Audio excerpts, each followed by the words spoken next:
Broadcasting live from our Columbia, Maryland headquarters. They are founders of Hard Money Bankers, REI 360, and are international bestsellers with their book, The Whiteboard. Here are Jason Balin and Chris Haddon. Hey guys, recently Jason and I have been discussing the concept of advanced basics, and we're gonna tell you exactly what that means and how it applies to you, your business, everything you have going on. So I first heard this term from retired, actually it might not be retired, it might have come back, MMA Hall of Fame fighter named BJ Penn. And BJ Penn used this term when he was talking about his martial arts style, meaning that he doesn't get into the flashy and fancy and crazy moves that get a lot of press and highlight reels and stuff like that. Even though he's one of the best, fighters of all time, grapplers, everything else, what he does, he calls a style advanced basics because he is really, really good at the 101, at the block and tackle, getting super technical, super tight, really high level on the basic moves and taking it all the way from a white belt to being a UFC champion, which he was a few times. Yeah, I think we can relate all this stuff to our personal lives, to our businesses.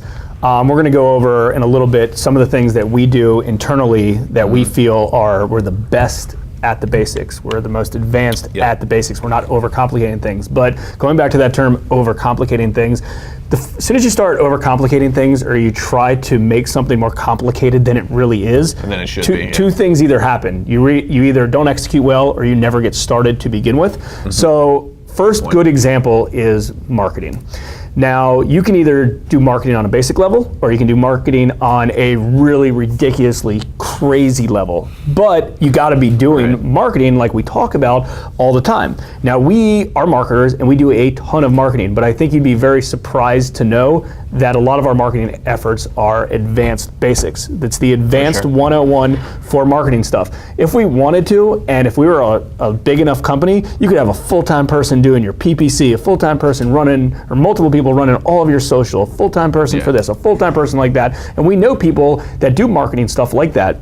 But instead, we run one or two ads when we do direct mail pieces. We run one or two direct mail pieces. We're not color coding things, and don't get me wrong, if we did all these major advanced things, it would pay off. But to us, it's more important to just execute and do it and make sure it's done consistently. I like to think that we do all of our stuff, all of our things that we do are basic, but we do them on an advanced level. For sure. Yeah, and another good example of this concept of advanced basics and where people kind of go astray is real estate, for sure.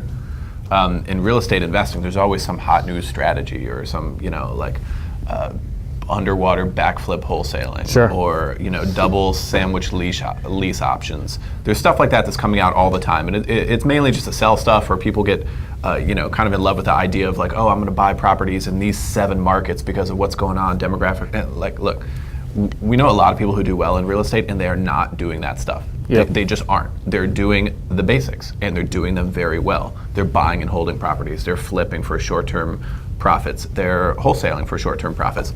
All good stuff, and can go from small in one property and a small buy a property first. Buy a property first. Buy it local buy a property first. In your hometown first. Wholesale it. Look how it goes, and then move up and move up and move up. Like if don't get me wrong, like. A lot of, going back to this MMA or this BJJ example, there are guys that were very successful that were advanced, even with advanced techniques. But in this particular case, it stood out because there was a lot of power being advanced just based off basic techniques. And so no one's saying as you grow and you evolve as a business person, as a person in general, that you can't do some of the higher level things.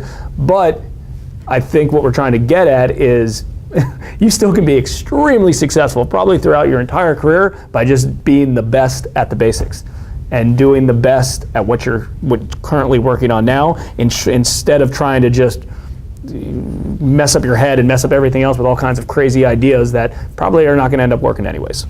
For sure. What other good examples maybe related to, so we talked about marketing, kind of business in general, investing, maybe financial. We can talk a little bit about related to investing and investing in assets in general. Don't overcomplicate things. I mean, I know we keep using keywords of don't overcomplicate, advanced basics. These are big, powerful words related to that. It's start with something, do it consistently, be the best at that trade, be the best at that individual thing, and then when it's time to get to the next level, great. But you got to be the best at something. You have to be the best beginner before you can move to intermediary. You got to be the best at the basics before you can even get to advanced. Yeah, if you even ever need to. Yeah, exactly. There's people who can get to everywhere they need to be. And using the example of investing, don't get caught up in short-term trading and a position trading in the different terms for like day trading type of stuff, or options and this and that. Like your average investor, your average person in the country will never need any of that. Like you contribute to your retirement account, buy some real estate, save this, just the stuff that everyone knows, like the block and tackle, and do it consistently. Like no, I agree. And actually, come to think about it, while we've been on camera right now, I'm pretty sure, I've been taking piano lessons for 3 years now, and I'm pretty sure my piano book, the title of it is Advanced Strategies for the Beginner, or something like that. I'm 3 years in, I've got about 5 books that I've gone through, and when I get sheet music, it's beginner sheet music, and some of it's more advanced. It's not, you have 5 fingers and it's, C, D, E, F, G or whatever, but it's a little bit more advanced than that. But it's, you're still at the basics, you're still the beginner, but let's talk about advanced techniques for the beginner. So I think that kind of plays well. Let's talk about a little bit about what we do here at Hard Money Bankers, or one of our other businesses, home buying companies, rental companies, that we do, that hopefully there's some really good takeaways for you of stuff we're doing that you probably be surprised that we consider them still to be basics, even though we may do them advanced basics, but it could be a good takeaway that you could learn and implement in your business today. I think another word that should be, kind of glued to this topic, this whole concept here, is consistency. So in addition to being technical and tight at the 101 stuff, you always have to do it very, very consistently. Like when it comes to, like, we lend private money. This is the majority of what we do here. We have some side businesses and this and that, but underwriting loans in the right way, managing them in the right way, dealing with our clients in the right way is basic stuff. But you absolutely have to do it. And just earlier, Jason was saying, like, let's talk about some of the deals that have gone wrong, and let's get to the common denominators of why. Like, what do those deals have in common, so that we can apply that to future underwriting? And that's just basic stuff. That's just doing the 101 stuff we've been doing for 10 years, just getting a little bit better at it, a little bit more advanced at something really basic. Yeah, I agree with that. And I think, I keep going back to the marketing thing, and ever since this topic was in the top of my head, I'm like, it's just a definition of our marketing strategy is the advanced basics. It really is, because sometimes it pisses me off a little bit that we don't take it to the next level, because we do have the knowledge set to do some of these things. And every time someone comes up to me and be like, hey, should I learn PPC marketing? I was like, yeah, you should learn the basics of it. But if not, it's a full-time job. Just running Google AdWords is a full-time 6-figure job for the right person who's going to be doing it the right way. As complicated as you want it to be. I mean, there's guys that are running 100 different ads with a bunch of different images and this and testing this and cheaper there, and that's fine. We're comfortable with our cost per acquisition for a client, and that is what we're sticking with, because it would take us a lot more time, a lot more energy, and take our attention away from other things just to get that a little bit lower. Totally. So it makes sense, but obviously highly encouraged to be doing marketing. That's a completely different topic, but doing it, and just make sure you're doing the basics and then work your way up to it. Another example is kind of our rental portfolio. Like, we know exactly what we want for our rentals, and whenever something comes out of the mix, we're out. Like, we're not trying to do anything crazy. I mean, besides doing there's not crazy strategies. Now, don't get me wrong, there's money to be made in some of these crazy and sophisticated strategies. There are. But there's also brain damage and other things that are involved in them. And I want to keep it simple. It's these are the numbers. Does it work? Does it not work? And if it doesn't work, move on to the next one, and keep it very simple. Because if not, you're just going to be spinning your wheels and driving yourself crazy. And there will be a next one, because our marketing is consistent. Right. So it all ties together. All goes back to that. Anything else real quick that we do that we think the audience could, utilize, that we do really good, but are advanced basics? I like saying the word advanced basics. It's a good work. Anything we do that's surprisingly basic? I have another one. I have one. That's what it is. Surprisingly basic, but people think it's more advanced. Okay, here's a good one. Advanced is surprisingly basic. Yeah. Here's a good one. We frequently look at financial reports from our different companies. Boom. I'm just kidding. That's not that earth-shattering.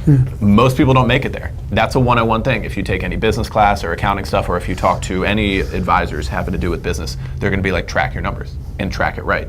And one, I think a lot of people in different aspects of business just won't do it. They just won't do it. And two, they might not have the right data going into the report, so they might be looking at the wrong stuff. Yeah, that's a basic thing, but our reports are on. Like I remember we had a partnership a few years ago where we would look at monthly reports, but they were always wrong. I was like, what's the point? I actually thought you were going to go in a little bit different direction with this, and proper financial reporting. But also I think a lot of people over-analyze, oh, well, I'm going to need this report, this report, this report, this report, this report, and I don't believe that to be true. I think, for instance, if you're buying a property and you're flipping it, you need a cash balance per property, so you know exactly how much money you have allocated left for your project. Sure. There's only 2 reports that we look at in our lending portfolio all the time. It's how much construction money or how much money we have set aside for a project, and what our trend is related to our loans and processing, and who's on time and who's not on time. Yeah, so I wouldn't. We're doing like your basic like P&L balance sheets. Agreed. Like that too. Agreed. But I think there's 2 sides of this. The one side is you never get started and you never execute because you think it's overcomplicated. On the other side, most people overcomplicated it to begin with, and then they just drive themselves crazy because it's just like, just stick to the basics. And if you can't find, in this example, a basic report related to business in general, comment below in our video, and we will, we can share, no matter what business you are, 1 or 2 or 3 really easy reports that you can either pull out from QuickBooks or you can pull out from whatever other financial or accounting software that you're working on. Yep, for sure. Yeah, I think that was a good one. Bringing it back around to bottom line stuff, because in the end, that's what we're all doing it for. And if you don't know what your numbers are, there's something very, very basic that you might want to be advanced at. Cool, and hopefully you enjoyed this video. Hopefully you got something out of it. Like we said earlier, feel free to comment below. We went over a lot of things. Would love to hear or share with you any things, or you can share with us some really good things that you're doing that you believe are advanced basics. Yeah. Maybe throw one thing out there that you'd say is a basic thing that you're very, very good at, so that other people can read about and learn from, apply to their own business, hopefully. As always, like, comment, share, subscribe. Until next time.